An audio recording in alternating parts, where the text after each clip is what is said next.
kita akan pertimbangkan. Karena kalau tidak dituntut, ini akan terulang lagi. Apakah Bapak akan mengambil langkah hukum terhadap Ade Armando atau pelapor Bapak yang lain untuk membuktikan bahwa Bapak memang tidak ada niat untuk menistakan agama? Itu Pak. Kami sedang mempelajari itu di mana letak. Mudah-mudahan Tuhan Allah memaafkannya. Para berfitnah itu. Al-fitnah itu asyaddu minal qatli. Fitnah lebih kejam daripada pembunuhan. Semua fitnah saya semua. Apa dia bikin pada waktu itu? Kasih tahu mereka semua. Orang yang besar ngomongnya, apa dia lakukan pada saat ini semua. Kita akan pertimbangkan. Karena kalau tidak dituntut, ini akan terulang lagi. Hati-hati, dah ngomong kemana-mana. Minta maaf. Orang si Islam selalu model, jangan saya bilang. Kau tahu semua itu dibilang. Jangan. Karena itu saya undang sekjen DMI Dawai Masjid. Supaya kasih tahu masjid tenang. Masjid banyak yang berteriak. Bagaimana Pak? Kita lawan. Jangan. Di Makassar saja. Mau dewo besar-besar. Jangan. Itu di Subhan. Mana Subhan? Kau kan? Ini yang Subhan kasih pengumuman. Tidak boleh demo. Tapi secara hukum kita serahkan kepada tim hukum. Serahkan ke masyarakat. Banyak masyarakat yang mau karena tersinggung. Bukan saya yang mau ambil. Masyarakat yang mau mengadukan ke hukum. Saya diam aja. Tapi masyarakat tidak bisa ditahan kalau dia mau. Sudah puluhan orang Islam akan adukan semuanya.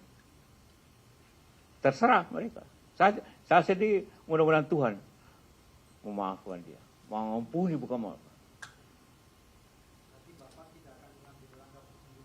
Ya karena organisasi sudah banyak mau. Buat apa saya? Terserah. Tapi hukum akan berjalan bagi yang memfitnah dan tidak benar. Benarkah dia kalau Anda lihat ini? Benarkah? Ada yang benarkah yang fitnah itu? Bagaimana Anda melihat film ini dan sejarahnya?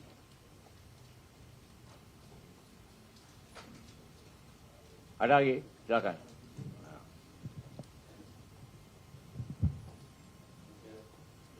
Wanita dulu.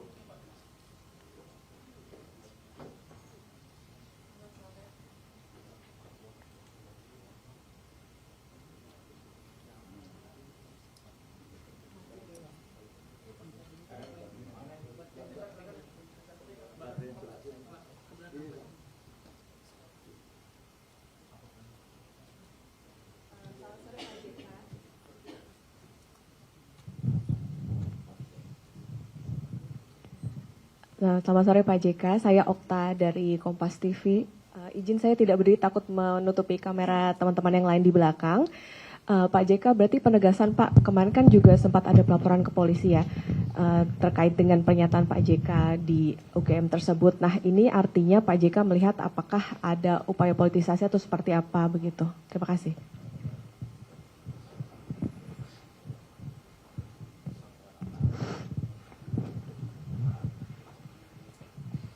Saya tidak tahu, saya tidak menuduh politik, tetapi ini kenyataannya bahwa ini timbul setelah saya mengadukan si siapa?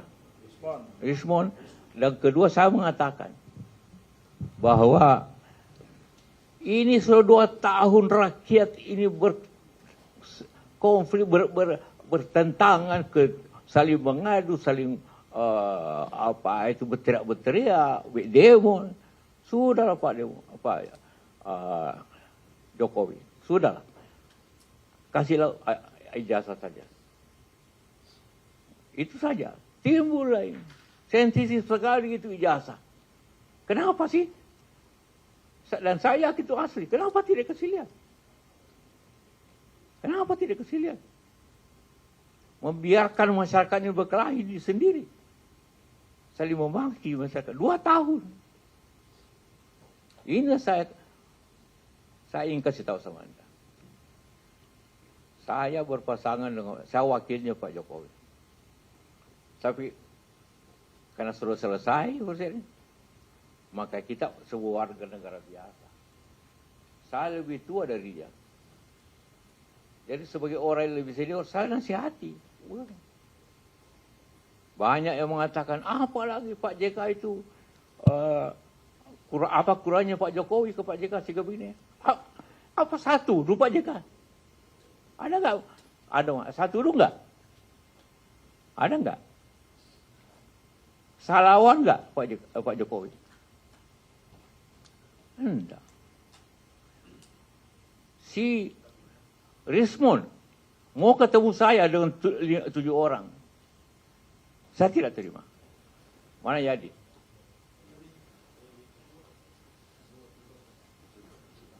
Nah,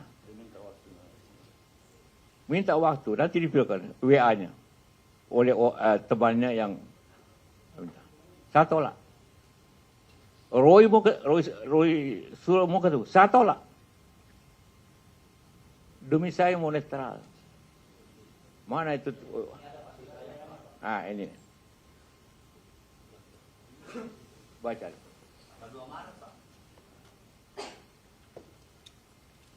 Dia mau ketemu saya dengan 7 orang.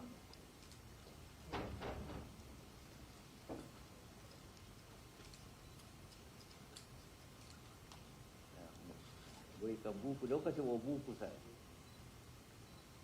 Mau ditemani oleh beberapa orang. Saya tolak. Saya tidak mau campur dengan urusan. Tapi ini soal Rismon ini sudah melibatkan semua orang. Dituduhlah saya, dituduh Puan, dituduh SBY, dituduh siapa. Itu pengalihan aja. Jadi saya marah, kenapa? Apalagi saya, dituduh kasih 5M. Mana saya kasih 5M? Ketemu aja tidak tahu saya. Kenal pun tidak. Ini buktinya. WA-nya. Tidak, saya bilang. Jadi jangan terima. Bilangnya tidak. Tadi bilang lagi mau bohirnya. Menemu saya tidak mau saya. Kenapa tiba-tiba sensitif sekali saya katakan saya seniornya. Siapa yang membawa Jokowi ke Jakarta? Saya membawa ke Jakarta dari Solo untuk jadi gubernur. Saya bawa. Saya ke Ibu Mega. Ibu, ini calon baik orang PDIP. Jangan. Saya datang lagi. Akhirnya beliau setuju. Jadilah gubernur. Itu pun saya, kasih saya. Sehingga waktu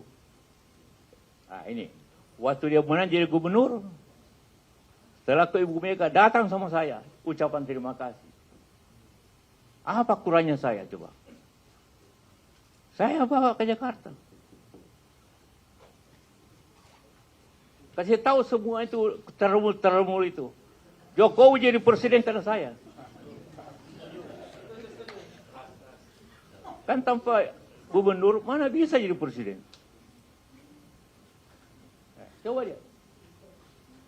Datang ke rumah ucapkan terima kasih karena setelah ke Ibu Mega dulu sebagai baru datang sama saya. Coba. Dia jangan bilang apa Jokowi, saya yang bantu Jokowi. Boleh tanya sama beliau. Kasih lihat foto ini. Itu masih pakai baju kotak-kotaknya.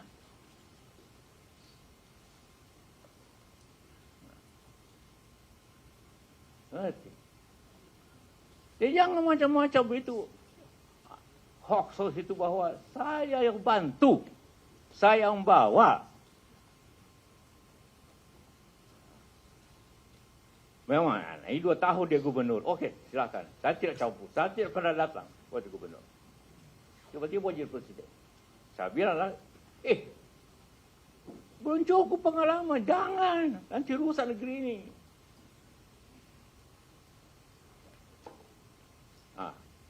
Tapi Ibu Mega kasih tahu saya, dia tidak mau tiket kalau saya tidak wakilnya. Kenapa saya mesti wakil? Karena Pak JK yang paling berpengalaman. Bimbinglah dia. Aduh, saya mau pulang ke kampung waktu itu, mau pulang ke Makassar. Ibu Mega bilang jangan. Pak Yusuf dampingi. Saya tidak mau tiket kalau bukan Pak Yusuf. Ya bukan saya minta. Bukan.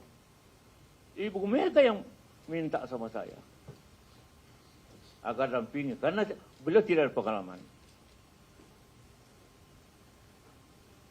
Dia agak coba minta maaf ya. Kasih tahu semua itu buser-buser itu.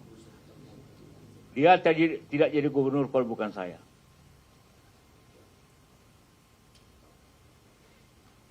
Ngerti?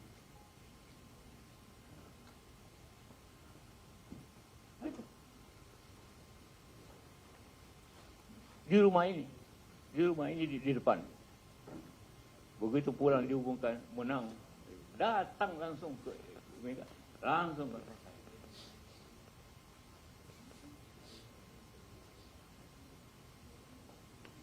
itulah ceritanya. Kenapa saya tidak pernah minta jadi wapres sama dia. Hanya Ibu Mega bukan memaksa, mendorong, jangan Pak Yusuf, saya tidak mau tiket kalau bukan Pak Yusuf yang diwakilnya. Bahaya ini. Coba cek saya Ibu Mega. Saya tidak pernah bicara Jokowi untuk minta wapres. Tidak pernah.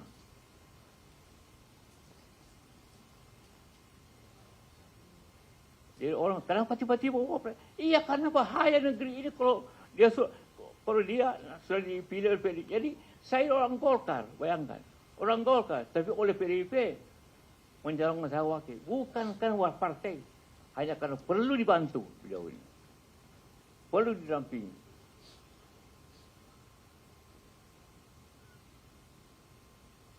Kalau tidak rusak negeri ini. Itu pendapat Ibu Mega. Bayangkan Ibu Mega itu. Dia mencalonkan, dia mengatur, tapi dia hanya hati. Ibu Mega luar biasa. Orang paling demokratis. Subscribe, share, like, and comment. Subscribe, share, like, and comment. Subscribe, share, like, and comment. Subscribe, share, like, and comment. Subscribe, share, like, and comment.